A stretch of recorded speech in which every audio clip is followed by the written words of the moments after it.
Welcome back to More Than Words Episode 1, the podcast where I walk virtually across Britain and my knees file for early retirement. Last time I told you about the challenge, 2,884 kilometres, 12 months and a route that visits every extreme point in the UK. Well, I've started, and I'm already behind schedule, so everything's going brilliantly.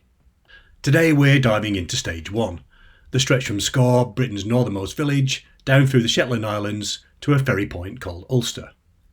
We're talking sheep, Vikings, ghosts and Britain's fastest wind speed, so buckle up, or sit comfortably, whatever works. More Than Words, Stage 1. Northern exposure. Admin, anxiety and aerobic ambitions. Right, quick bit of housekeeping.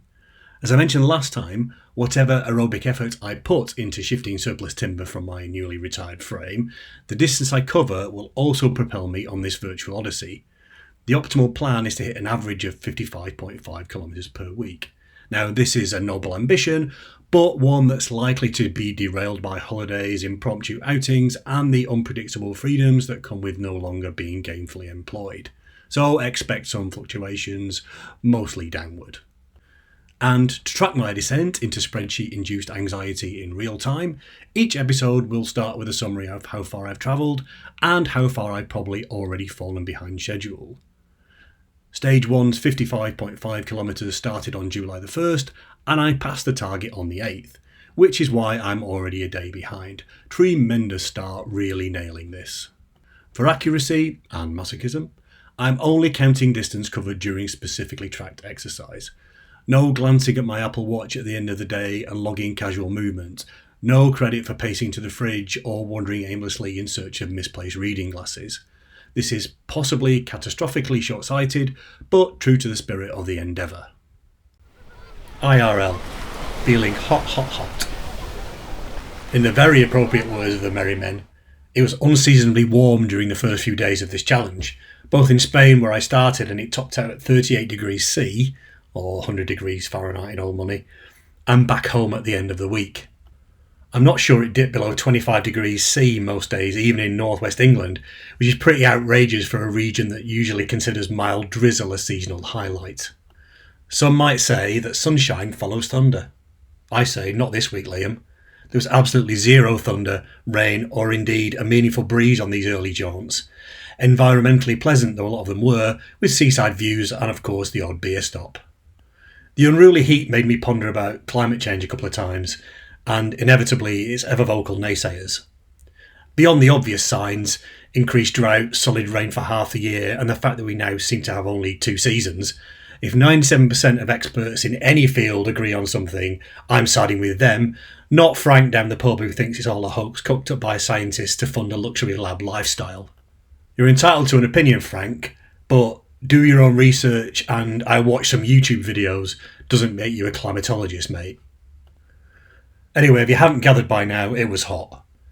And unless Frank's right and the scientists are secretly living it up in grant-funded luxury, we'd better get used to it.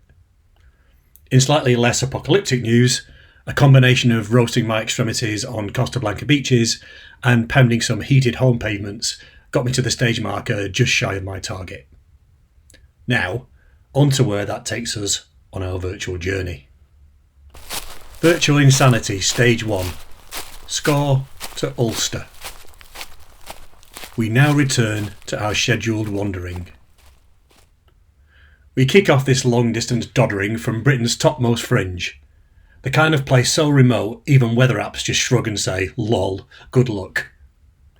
Starting in Skåre, Shetland's northernmost village on Unst, its northernmost island, the route meanders through wind-lashed isles, ferry crossings, forgotten hamlets, and settlements with names that sound suspiciously like IKEA shelving units. It sputters to a salty halt somewhere in the middle of Yell Sound, just beyond Ulster, the ferry point to the rest of the world, or at least to those hearty souls and sheep clinging to the edge of Shetland.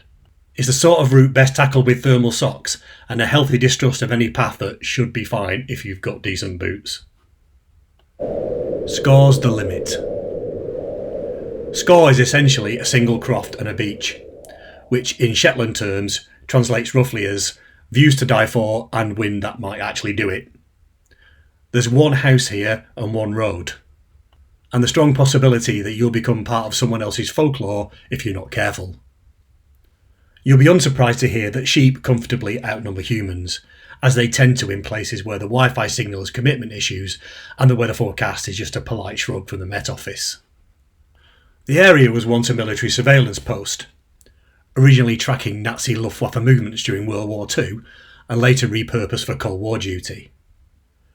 A few concrete leftovers are still dotted around, like the sheep probably quietly judging anyone who arrives without a windproof jacket.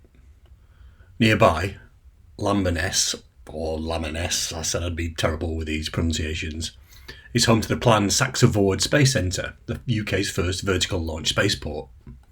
Ironically, in a place where mobile signal is more myth than reality, it'll soon catapult satellites, and possibly sheep, depending on the boredom levels of the engineers, into orbit. It's also the place where Britain's fastest wind ever was clocked, at a staggering 197 miles per hour. The North Face, official partners of Unst. The boat that could. Briefly. From here the route heads south, because unless you're planning a brisk swim to the Faroe Islands, there's really nowhere else to go. The next stop is Norwich, a base surrounded by cliffs that look straight out of a moody period drama, and a beach that could pass for tropical if you squint hard enough and ignore the sleet slapping you in the face. The water here is crystal clear and absolutely not to be trusted. Swimming here is less refreshing dip and more accidental baptism into the church of hypothermia. Then on to Haroldswick, where even the postbox looks windswept. The Unst Heritage Centre here doubles as a local lore archive and a shrine to lace shawls, model boats and Vikings. There's also a replica longhouse and the Skid Bladnir, a Norse galley replica that's either amazing or absolutely mad, depending on how you feel about planks. It reminds you that Unst spent centuries in Scandinavian hands before opting for more sheep and less pillaging. Legend has it that the replica was sailed briefly before someone realised steering with Viking-era tech wasn't massively compatible with the unpredictability of the Shetland Sea. Interior Design Masters, Bus Shelter Edition.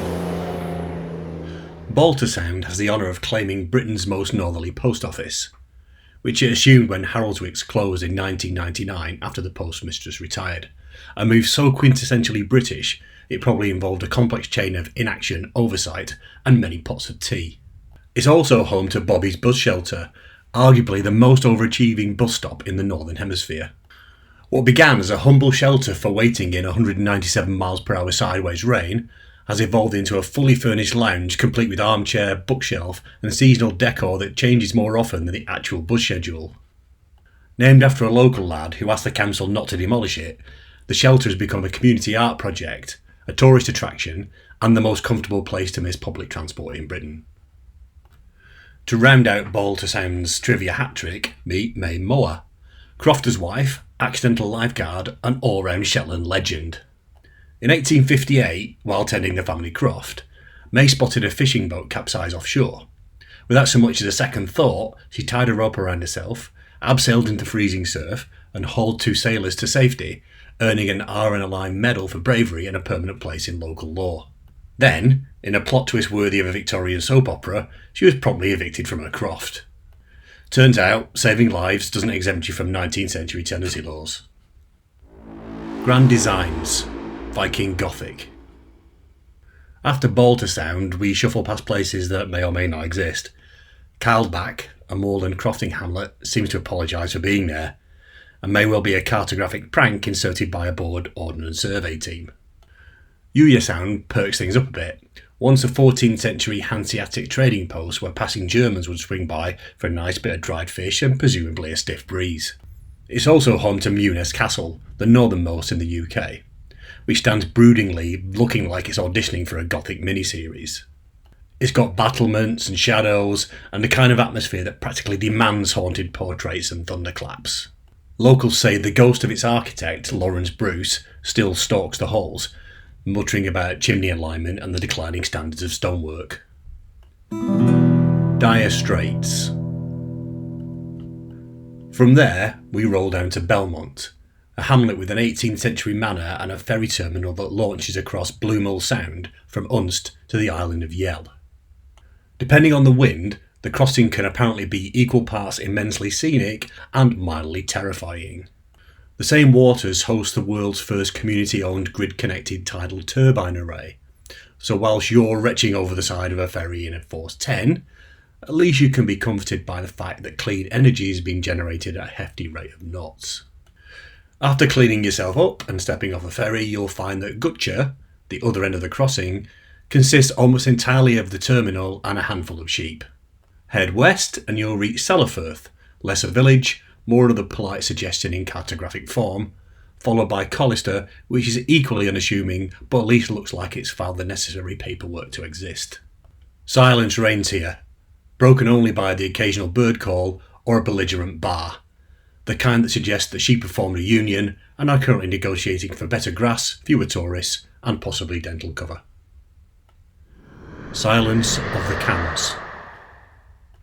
We roll now into Yell's interior, where Basta feels less like a village and more like a truncated expletive.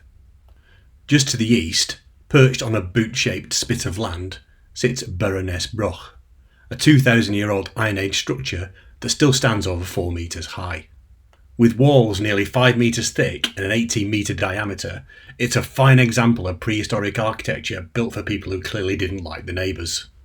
The internet remains politely silent about Cam, so we skip to Mid-Yell, which might sound like something you do after stepping on some Lego, but is actually the largest settlement on the island of Yell, a title it holds by virtue of having a school, a leisure centre, and the kind of co-op where the staff greet you by name and probably know what you had for tea last Tuesday. Beach Please. Nearby, and very much worth a detour, is West Sandwich, a glorious sandy bay framed by hills and often featured in wildlife photography. Bronze Age field systems and burnt mounds suggest that even 3,000 years ago someone stood here and said, "Lovely beach, bit nippy though," before promptly inventing the woolly jumper. And because we clearly haven't told enough ghost stories yet, let's also visit Windhouse Lodge, perched above Norse burial grounds and allegedly the most haunted place in Shetland. A lady in silk floats about. A top-hatted man glowers. A ghost dog howls.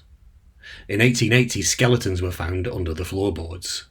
In 2018, a mysterious fire gutted the building. Cause unknown. The property occasionally goes on the market, in case you've always wanted to own a place with a cast of Rent-A-Ghost and the mood of a Shetland reboot of Scooby-Doo. Clothen takes its name from the nearby Hill of Clothen, a modest 107-metre hump offering sweeping views of crofts, grazing land and, inevitably, sheep. There's no pub and no gift shop flogging fridge magnets, just a cluster of dwellings and the constant soundtrack of the wind. Ulster La Vista, baby. The final mainland stretch takes you into Ulster, ferry point for the jump to Shetland's mainland. Here the wind slaps us a final goodbye as we board the Ulster to Toft ferry, marking the end of stage 1 somewhere in Yell Sound. So, that's 55.5 kilometres down, only 2,828.5 kilometres to go. Progress has been made, limbs have been questioned, and maps have been zoomed in on very aggressively. Stage 2 awaits. Bring snacks. This has been More Than Words. Thanks for listening. Next time we continue south through Shetland, where we'll encounter rude place names, Viking cosplay, and rabbit standing guard. See you then.